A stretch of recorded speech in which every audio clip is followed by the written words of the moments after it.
مساء الخير عليكم ومساء تخزين الباميه. طبعا انا جبت 6 كيلو باميه فقلت مش هخزنهم لوحدي، اقول لكم طريقه التخزين بتاعتي بطريقه ماما، سهله وسريعه ومش تاخد مننا وقت.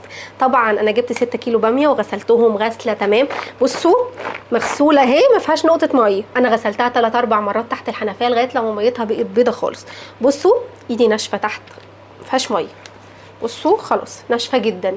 وده الطريقه يعني بعد ما بتنشف خالص بسيبها تحت المروحه لغايه لما تتصفى وتنشف خالص، وبعد كده ببدا اقمعها. نقمع الباميه ازاي؟ طبعا مش بكلم الناس المحترفين، انا بكلم البنات الصغيرين. بجيب الباميه بتاعتي اهي وبنعملها ايه كاننا بنعمل قلم. بصوا اهي. وانا عندي الباميه بخزنها على 2 حجم كبير اهو، يعني بفرزها حجم كبير وحجم صغير للبراني. يعني انا بحب افرز الباميه بتاعتي بالشكل ده اهو. يعني بناخد واحده وبنعمل لها كده، بصوا اهي، بصوا بقمعها بالشكل ده، والكبيره بحطها مع الكبيره اهو. بصوا بنقمعها بالطريقه دي. انا طبعا ليا ساعتين شغاله فيهم، بس بعد ما قربت اخلص قلت انا ما طلعت لكمش تخزين الباميه من فتره طويله، فقلت ايه اخزنها معاكم. وطبعا بنبص لو لقينا واحده بايظه كده ولا حاجه لا بنرميها. نيجي بقى للباميه الصغيره برضو بنفس الطريقه اهي، بنقمعها كده. بصوا شكلها حلو ازاي. ونروح شايلين الحته الصغيره اللي من تحت وبحطها مع الباميه الصغيره، وهفضل اعمل كده لغايه لما اخلص كل الكميه وارجع لكم اقول لكم انا بعمل فيها ايه كمان. وبعد ما خلصنا الباميه كلها الكبيره والصغيره وظبطناهم وفرزناهم، هنبدا بقى نكيسهم.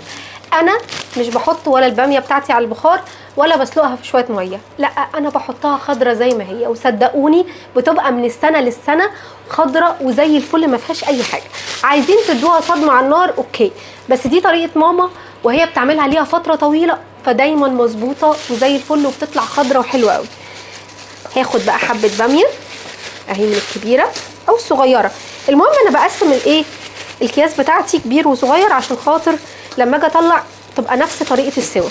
بصوا وانا في العادي ما بحطش كتير عشان خاطر يعني اقل من نص كيلو، لان احنا عددنا في البيت قليل مش كتير، وبحاول بقدر الامكان ما اخليش فيها اي هواء.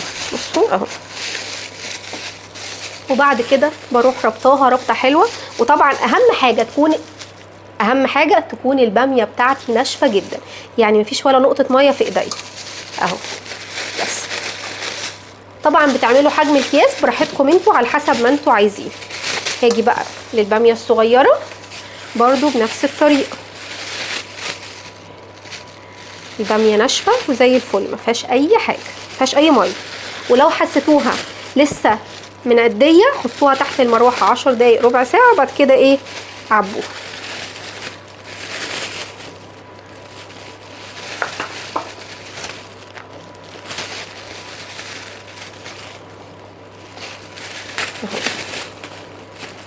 بالشكل ده. وبرده بنحاول نخلي الاكياس على حسب الاكله اللي انتوا بتاكلوها. انا بالنسبه لي كده تمام جدا. نشيل الهواء ونروح رابطين الكيس بالشكل ده اهو، ونفضل نعمل كده لغايه لما نخلص كل الكميه اللي معانا. وده شكل الباميه بتاعتنا بعد ما حطيناها في الاكياس بتاعتنا كده. هنروح ندخلها الفريزر ونستخدمها وقت ما نحب، وهتقعد معاكم لمده سنه، هتفضل بلونها وبشكلها. واستنوني بقى اعمل لكم بقى احلى باميه ويكم الباميه اللي احنا مخزنينها، واوريكم ان هي بتبقى خضره وخطيره جدا. لو عجبكم فيديو النهارده وعايزين تفريزات كتير اكتبوا لي في الكومنتات. كان معاكم نرمين صبري، اشوفكم على الف خير، مع السلامه.